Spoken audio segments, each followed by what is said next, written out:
Lebih dari 1.000 ekor ikan koi asal Jepang dimusnahkan Balai Besar Karantina Ikan. Itu yang jadi pro dan kontra. Jadi orang mungkin berpikir, oh gejala klinisnya sembuh. Karena kan kadang-kadang ini ada ikan yang kita nggak tahu juga ini dia carrier apa enggak. Bener. Wow, jangan-jangan saya. Jadi gejala klinisnya sudah tidak keluar, tapi masih tersimpan di dalam tubuhnya. Penyebaran virus CFD atau KSD ini, sleeping disease ini, itu bagaimana sih dok penyebarannya dok? Halo sahabat Solaris Koi, kita lanjutkan edisi talk show kita, membahas tentang perkembangan yang ada di industri koi. Hari ini saya kedatangan tamu yang sangat spesial bagi saya. Ini dia, Dokter Kitan. Halo. Halo dokter, ibu dokter. Sangat spesial untuk Anda. Iya dong. Oke. Dok, mungkin kan beberapa pemirsa, penonton itu kan belum kenal dokter. Walaupun lah saya rasa sih hampir semua kenal dokter. Aduh, lah ya. enggak lah. Jadi alangkah baiknya kalau dokter bisa memperkenalkan diri dulu dok. Oke, jadi nama saya Citan, saya dokter hewan. Memang 2 tahun ini sudah fokus praktek khusus di akuatik. Akuatik ya dok? Iya, memang 85% koi pegangnya. Jadi cuma untuk ikan aja berarti? Ikan only, kalau anjing kucing udah lupa.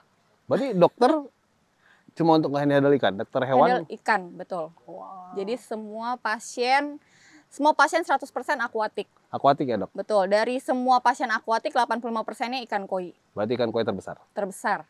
Dok, di kedokteran hewan ada nggak sih dok spesialisasi untuk ikan, kucing, anjing gitu, kuda gitu? Yang apa ya, yang secara resmi gitu nggak ada sebenarnya. Jadi kita ketika sekolah memang diajarin semua. Oke. Dari mulai akuatik sampai mamalia gitu ya, sampai reptil juga. Jadi semuanya tuh memang harus punya dasarnya gitu. Nah ketika kita lulus biasanya tuh baru apa ya kita jadi punya interest masing-masing gitu. Oh, berarti kalau saya dulu kan di teknik kejurusan tuh kan ada tuh semenjak dari kuliah udah dibelah tuh. Berarti kedokteran hewan nggak ada ya? Nggak ada, memang semuanya selama 6 tahun belajar semua hewan.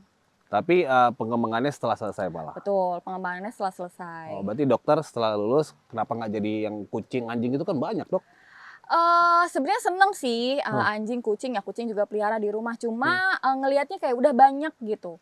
Dokter hewan yang di anjing kucing. Kalau di ikan, pertama senang hobi juga, gitu pelihara di rumah. Jadi dan tampil beda ya. Benar beda. Terus habis itu ngelihatnya juga, oh belum ada ya dokter hewan di ikan gitu yang khusus di ikan. Paling ada beberapa gitu. Nggak banyak lah ya. Nggak banyak. Bener-bener bisa dihitung jari, literally bisa dihitung jari. Mungkin cuma 2-3 orang gitu.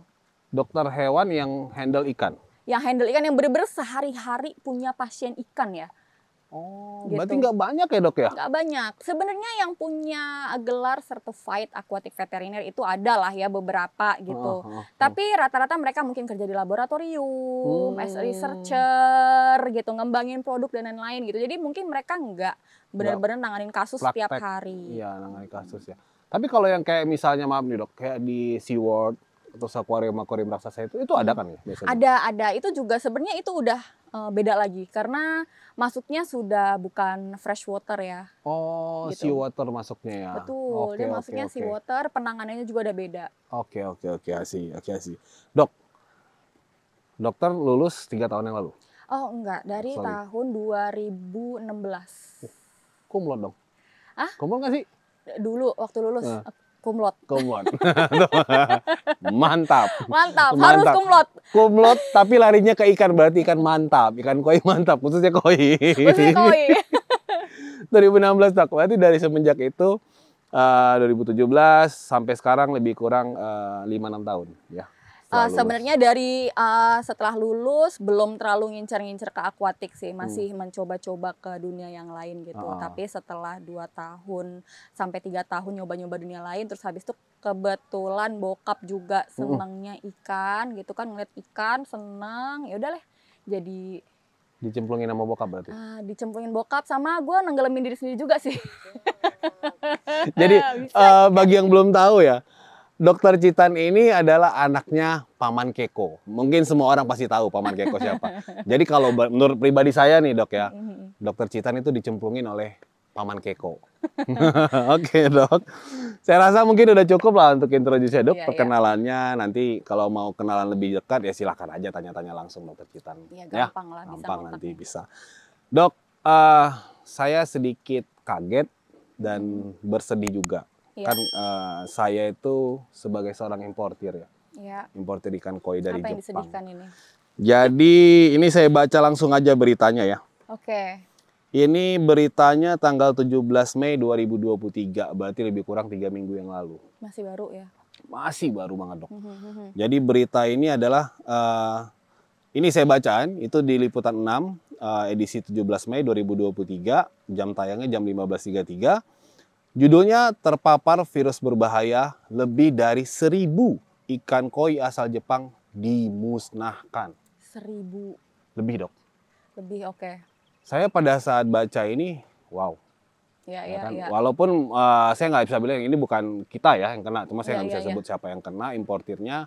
Cuma kan ini sesuatu kasus yang ada apa sih sebenarnya dok? Oke. Mungkin dokter kan sudah, apa perlu saya bacain dulu beritanya biar dokter bisa ingat-ingat? Kalau beritanya saya baca juga sih kebetulan. Jadi memang ikan-ikannya dimusnahkan karena teridentifikasi penyakit koi sleeping disease ya. KSD ya, koi sleeping disease. Sebenarnya kenapa dibilangnya sleeping disease? Karena memang gejala klinisnya yang paling utama itu ikannya banyak diam di dasar. Oke. Gitu, mirip sinking disease, tapi kalau sinking disease dia benar-benar nggak mau naik ke atas. Kalau koi sleeping disease, sometimes masih mau naik ke atas. Gitu, jadi misalnya dia lapar, mau makan, kan biasanya kita kasih pakannya floating, itu dia masih mau naik. Tapi memang most of the time dia selalu di dasar ya. Betul. Selalu di dasar. Betul. Oke dok, itu jadi biar pemirsa dan penonton lebih jelas dok, izin saya bacain dulu beritanya dok ya. Iya, biar paham jadi masalahnya apa sih sebenarnya. Ini liputan6.com, Jakarta, lebih dari 1.000 ekor ikan koi asal Jepang dimusnahkan Balai Besar Karantina Ikan, Pengendalian Mutu dan Keamanan Hasil Perikanan atau BKIPM Jakarta 1. Di tempat pemeriksaan fisik BKIPM Jakarta 1, Bandara Soekarno-Hatta, hari Rabu 17 Mei 2023.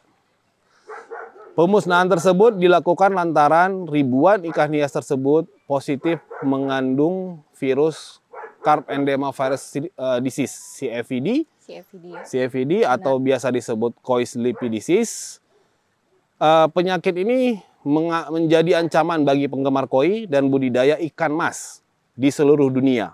Ya. Ujar Kepala Balai Besar KIPM Jakarta 1, Pak Heri Yuwono. Pak Heri menjelaskan virus tersebut dapat menyebabkan penyakit dan tingkat kematian yang tinggi. Betul. Ikan yang sakit dapat menunjukkan hemoragik dengan pembengkakan edema. Betul. Edema pada jaringan di bawahnya atau menggantung tepat di bawah permukaan air. Ya. Jadi memang dia itu ya di atas. Nah, penyakit ini disebut juga sebagai koi sleeping disease atau KSD. Ya. Nah, karena ikan yang terinfeksi menjadi lesu dan tidak responsif, itulah dampak yang bikin angka kematiannya tinggi dok. Iya, betul. Nah, makanya virus ini bisa dengan mudah menyebar ke ikan-ikan lain sewadah atau sekolam dengan ikan yang sudah terinfeksi virus ini. Makanya jadi momok menakutkan juga bagi pembudidaya ikan hias. Betul. Ini ke bawahnya nanti ini kan udah teknikal banget nih. Saya cuma potong segini. Ini kan bahasnya yang lebih nggak jelas. Iya. 3 poin yang saya mau tanyakan dok. Yang pertama itu apa sih CFVD atau disebutnya KSD atau disebutnya sleeping disease? KSD itu kan koi sleeping disease. Apa sih itu dok? Itu bentuk virus kah, patogen kah, bakteri atau apakah? Jadi koi sleeping disease, saya sambil ngerokok ya, santai ya. Silahkan, saya juga.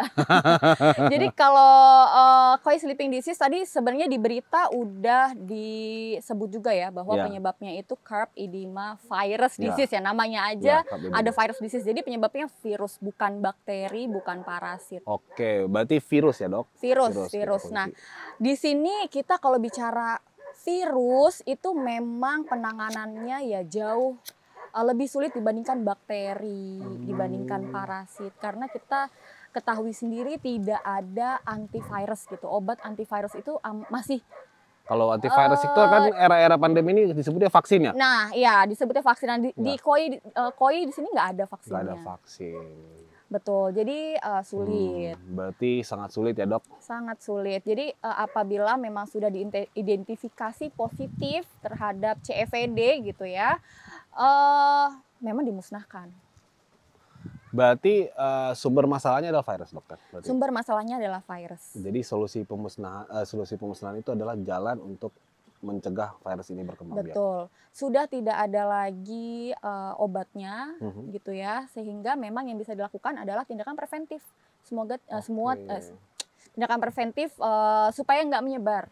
Supaya tidak ada penyebaran ya. Betul. Oke dok, ini kan dari sisi kesehatan ikan kan ya? Iya.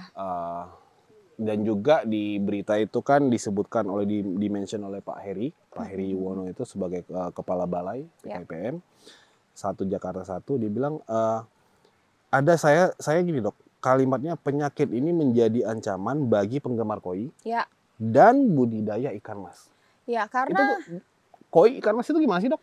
Karena CFD ini dia bisa menjangkit Cyprinus carpio. Jadi tidak hanya ikan koi, tapi ikan mas yang lain juga. Oke. Gitu, dimana kita tahu ya bahwa di Indonesia ini ikan mas itu kan kita konsumsi. Gitu. Ini akan sangat berbeda dengan negara lain ya, dengan peraturan di negara lain. Karena di negara lain mungkin tidak mengkonsumsi ikan mas. Oke, berarti mungkin sangat berbahaya juga buat koi, dan kita kan banyak nih ya pembudidaya ikan mas ya. Benar.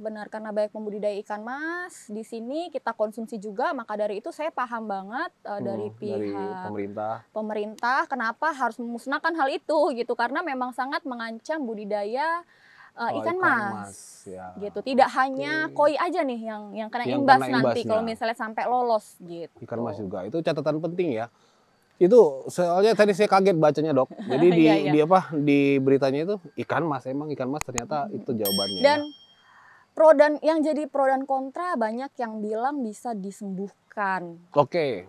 Gitu. Itu yang jadi pro dan kontra. Jadi orang mungkin berpikir gejala klinisnya sembuh. Jadi secara gejala klinis kita ngelihat ikannya akan normal aja nih. Disuntik antibiotik lah, dikasih vitamin apa segala macam, dikasih amikasin lah, gitu-gitu ya, banyak lah. Banyak orang yang coba-coba dan mereka mungkin berhasil gitu menghilangkan gejala klinisnya gitu. Tapi virus ini sifatnya dorman. Oke. Jadi gejala klinisnya sudah tidak keluar tapi masih tersimpan di dalam tubuhnya, sehingga keluar dari lendirnya itu bisa menjangkit atau bisa menularkan gitu.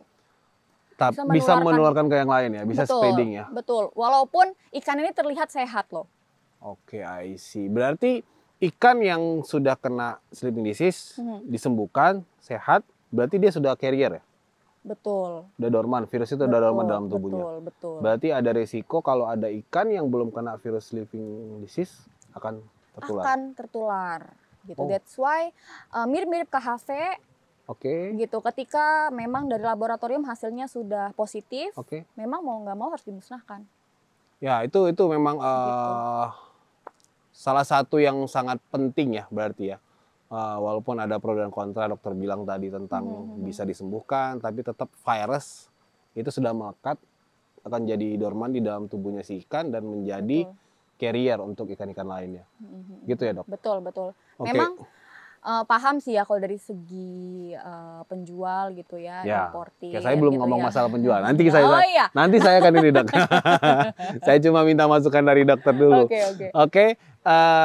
Itu poin pentingnya yang tadi disampaikan dokter, bahwa virus ini bisa menyebarkan ke ikan mas, dan juga virus ini ikan yang sudah terkena virus ini akan stay di ikannya itu, di ikan koi ataupun ikan mas, dan bisa spreading atau sebagai carrier untuk ikan-ikan lain yang belum terkena. Itu ya dok, poin pentingnya. Betul, itu poin pentingnya. Makanya pemerintah melakukan tindakan preventif untuk pencegahan supaya tidak ada pandemi, kita sebutnya. Iya, betul. Karena di Indonesia pernah loh dok, kita ada pandemi sebelum pandemi COVID. Itu ya. Pandemi KHV. Pandemi KHV. Jadi sebenarnya penghobi koi udah ngalamin pandemi sebelum COVID. Jadi 2003 2004 kalau saya nggak tahu itu kita kena virus ikan-ikan koi, ikan-ikan mas itu KHV. Jadi bisa dibilang itu jadi mimpi buruk ya dok. Mimpi buruk buat teman-teman kita di Blitar, teman-teman kita di Sukabumi pada saat itu. Pada saat itu memang saya belum sebagai penghobi ya karena saya masih ini. Cuma yang saya dengar cerita dari teman-teman itu adalah mimpi buruk. Betul. Jadi mereka sangat trauma akan hal itu. Mungkin ya ini saya termasuk mendukung lah ya apa tindakan preventif dari pemerintah. Betul. Untuk menjaga. Karena saya ngelihat sendiri ya bapak saya pusing 2003 tutup kolam, langsung pelihara ikan patin. Iya, itu sih. Emang itu susah. Jadi kita lebih bagus mencegah daripada mengobati. Ya, itu langkah yang bagus sih yang apa yang dilakukan oleh pemerintah. Jangan sampai terjadi seperti tahun 2003 2004 lagi. Gitu. Ya itu bagus sekali dok. Terus ada poin kedua dok yang mau saya tanyakan itu juga berkaitan dengan apa yang disampaikan dalam berita. Ya. Penyebaran virus CFD atau KSD ini, sleeping disease ini, itu bagaimana sih dok penyebarannya dok? Jadi melalui kalau jelas ya kalau misalnya penyebarannya dia melalui kontak langsung antar ikan dan ikan gitu ya. Jadi misalnya ikan ini jadi satu kolam dengan ikan yang terinfeksi, positif. Itu memang tingkat morbiditasnya tinggi. Gitu, tingkat penyebarannya memang tinggi. Memang tidak setinggi KHV sih, CFD ini. Gitu, lebih ganas KHV ya tingkat penyebarannya. Kan cepat sekali dok. Cepat banget dan morbiditasnya itu bisa di atas 90%. Mortalitinya juga bisa di atas 90% gitu ya, rata-rata 90% lah. 10%-nya hidup tapi dia nyimpen virus biasanya kan. Ya, jadi carrier malah. Jadi carrier gitu. Jadi virus ya. Berarti dengan satu wadah atau percikan air ya dok ya? Betul. Jadi atau juga alat-alat? Alat-alat bisa yang tercemar. Oke, berarti harus hati-hati ya teman-teman di rumah. Jadi memang harus steril. Karena kan kadang-kadang ini ada ikan yang kita nggak tahu juga ini dia carrier apa enggak dok. Benar. Wow, jangan-jangan saya cek. Saya selalu cek ke BKIPM, ikan-ikan kita masuk itu selalu aman. Ya, jadi itu. Tapi yang paling sebenarnya gini dok, buat teman-teman penonton pemirsa ini, poinnya adalah alat sih sebenarnya dok. Ya. Karena kan mereka rata-rata di rumah cuma satu kolam. Nah itu bagaimana sih dok pencegahannya dok? Pencegahannya sebenarnya yang pertama adalah satu, kalau saya sarankan memang harus kita beli ikan harus jelas dari mana. Tuh. Gitu ya. Sekarang jangan asal beli ikan dari penjual ABC yang nggak ngerti, kita nggak tahu sejarahnya gitu ya. Karena saya ngelihat sekarang banyak banget ya penjual-penjual ikan yang Iya, jadi nggak tahu. Bahkan ada beberapa teman saya sempat nanya itu baru penjual ikan baru, handling ikan aja nggak tahu dok. Nah itu yang perlu diwaspadai. Jadi kalau bisa memang beli ikan dari tempat yang memang benar-benar udah trusted gitu ya, yang memang mereka itu sesuai prosedur, masukin ikan sesuai prosedur, facility-nya juga sesuai prosedur gitu ya. Itu jangan asal. Itu yang pertama dok. Itu yang pertama. Yang kedua, ikannya memang harus dicek sebenarnya. Sebenarnya ya, kalau misalnya kita mau ngikutin secara teoritis banget gitu ya. Itu memang bagusnya sih ikan itu dicek ya sebelum masuk kolam. Iya dok. Ini kan saya nih ya, ini versi saya. Ini saya bukan membantah, saya hanya memberi penjelasan. Iya. Untuk ikan impor itu kan kita melalui proses, ini yang ketangkep nih dok. Iya. Berarti hasil sampelnya positif. Positif, betul. Jadi biasanya BKIPM itu setiap ikan masuk dari Jepang, mereka akan random sampel cek. Mereka cek di laboratorium 4 hari, biasanya keluar hasilnya. Kalau positif, ini itulah yang terjadi. Ya. Kalau negatif, ya ikan bisa rilis. Berarti kan artinya aman. Yang di sini saya mau etikan adalah bahwa si virus ini itu kan nggak bisa kita deteksi mata dok. Betul. Kadang-kadang kan virus itu benar apa enggak sih dok? Virus itu kalau dicek hanya scraping bisa nggak kedeteksi? Kalau scraping lendir nggak terdeteksi. Harus darah ya? Bisa insang sebenarnya. Insang ya? Insang itu bisa atau darah. Ya, jadi saya bingung menyampaikannya gini. Bagaimana sih kepada pemirsa yang penghobi koi itu bisa mengetahui sih bahwa ikan gue ini nggak kena sleeping disease gitu? Sebenarnya balik ke poin nomor 1 tadi ya, gitu. Kalau misalnya memang dari penjualnya ini memang Oke, kredibel gitu kredibel. ya, Itu berarti ada kredibel, sih ya. itu bisa sangat membantu sih. Kemudian ya kita ngelihat juga dari gejala klinis, karena kalau misalnya sleeping disease itu ketahuan kok. Ketahuan ya dok? Iya ketahuan kok Ketahuan. gitu ya, walaupun misalnya dia emang udah pernah sembuh nih dari sleeping disease, itu at the end di kolam ya nanti bakal ketahuan gitu loh. Iya. Jadi sangat itu ya, sangat seru. Dok, saya mau ini pertanyaan ketiga saya tentang apa yang berita yang disampaikan itu, bahwa pemerintah ini kan melakukan tindakan preventif, dok. Iya. Yang selama ini kan mungkin para pemirsa ini kan nggak tahu nih bahwa kita tuh punya balai karantina ikan untuk impor. Oke. Ya kan banyak yang mungkin teman-teman pemirsa banyak yang nggak tahu. Jadi kan masuk dari Jepang itu di tes lab dulu. Nah, tindakan preventif dari pemerintah ini kan selama ini banyak yang nggak tahu, dok. Oke. Ada mungkin resiko kebocoran ada. Misalnya ikan-ikan yang ternyata sampling kita ambil random ternyata nggak sesuai. Kan ada faktor itu. Iya. Itu kan tindakan preventif pemerintah ini adalah barrier pertama nih, ya kan, buat kita. Bisa nggak sih kita bikin barrier kedua gitu, dok? Misalnya ini saya baru ada ide ya, teman-teman dari dokter ikan itu melakukan pengecekan ke rumah-rumah untuk sampling ikan. Pernah nggak sih dok gitu, dok? Saya sih pribadi pernah ya. Gitu memang itu yang selalu saya sarankan ke klien ya, kalau misalnya memang kliennya udah sering pakai jasa saya gitu, itu memang sering selalu saya kasih edukasi lah gitu. Sebelum ikannya masuk itu baiknya saya datang ya, gitu. Baiknya saya datang. Itu gitu. dilakukan Jadi, sampling ya, dilakukan sampling di situ. Cek saya semua, ngambil sampel insang, ngambil sampel lendir memang. Lendir, Kalau darah scraping. memang agak lebih jarang sih. Gitu. Berarti di insang dan scraping lendir. Betul, insang dan scraping lendir karena penting banget gitu. Jadi barrier kedua yang tadi Om Hendri sebutin itu udah bisa kecegah di situ. Oke, berarti itu yang sudah dilakukan ya, dok ya? Sudah saya lakukan sih ke beberapa klien ya. Ya, jadi itu mungkin bisa jadi ini ya, itu ide, maksud saya itu yang dilakukan oleh dokter itu adalah sangat bagus sekali, dok, karena ya who knows gitu. Betul. Siapa yang tahu ini ikan sehat, carrier gitu. Betul, karena benar-benar beli kucing dalam karung kita. Iya, kita ikan di kolam yang udah eksis di kolam sehat-sehat. Benar. Tiba-tiba datang, karena kebanyakan kasus dari para penghobi ini gitu, dok. Ikannya sakit di kolam itu setelah ada ikan baru. Betul. Ya karena ya salah satunya faktor tadi. Berarti karantina, di samping karantina kayaknya perlu ya, dok ya, harus dilakukan pengecekan ya.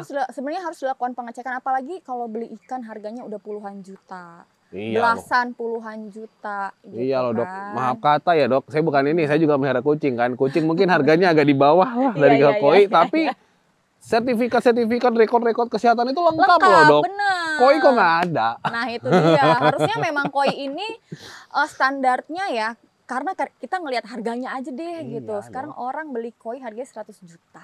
10 juta lah, 10 juta ke atas 10 juta ke atas lah gitu. Tapi sama sekali nggak ada screening kesehatan. Iya sih, benar. Gitu, health screeningnya sama sekali nggak ada. Nggak dicek sampel insangnya, nggak dicek lendirnya. Karena dan sampel insang sama lendir itu juga nggak cukup di mikroskop doang. Harus ke laboratorium, dok? Baiknya masuk laboratorium. Iya, benar. Jadi itu ya, barrier kedua ala dokter ini memang sangat bagus sekali. Jadi setiap ikan baru beli ikan, alangkah baiknya itu dilakukan pengetesan laboratorium dan juga scraping di mikroskop untuk lendir. Ya memang agak spend lebih ya, tapi itu bisa, worth it banget lah buat preventif. Iya, daripada satu kolam habis kita mati kan jadi malah bahaya. Itu tadi. Itu dua tindakan barrier ya, dok ya. Dari pemerintah satu sudah, dan dari dokter memberikan saran seperti itu. Betul. Jadi oke, dok, itu mungkin untuk masalah koi sleeping disease atau KSD atau CFD. Dokter boleh nggak sih, dok, kasih wejangan dokter ini? Dokter kan punya pengalaman nih, banyak banget. Wejangan apa nih? Wejangan kepada teman-teman yang hobi koi, pemeliharaan koi, dalam adanya berita isu tentang pemusnahan ikan impor dari Jepang. Itu plus minusnya apa sih? Ya dokter bisa sampaikan nggak? Sebenarnya dengan adanya berita ini nggak perlu takut untuk penghobi ya. Sama sekali nggak perlu takut. Penyakit ini juga tidak menular ke manusia. Ya, karena yang memang yang ditakutkan kita pelihara hewan, sebenarnya semua hewan ya, yang kita takutkan penyakit zoonosis gitu. Penyakit yang memang menular dari hewan ke manusia. Itu bukan penyakit menular ke manusia, memang hanya menular di ikan saja. Jadi ya sama ikan saja, jadi nggak perlu takut sebenarnya. Balik lagi kalau misalnya memang dari individu kitanya sendiri udah melakukan screening penjual yang baik gitu ya, itu sebenarnya nggak perlu takut ya, karena saya kenal banyak juga dealer-dealer ikan dan penjual ikan yang amat sangat trusted, yang memang secara berkala mereka ngasih sampelnya ke pemerintah, ke laboratorium, itu juga ada banyak banget malah gitu, jadi aman, banyak yang aman juga gitu. Jadi udah sih itu aja paling, jadi nggak perlu yang kita berlebihan, ini takutnya pelihara ikan panik, takutnya ikanku nanti mati semua, terus aku nggak usah beli ikan lah gitu. Itu malah nggak apa-apa ya? Nggak apa-apa, belilah, beli ikan yang banyak. Asal prosedur kesehatannya dijalankan. Betul, asal prosedur kesehatannya dijalankan.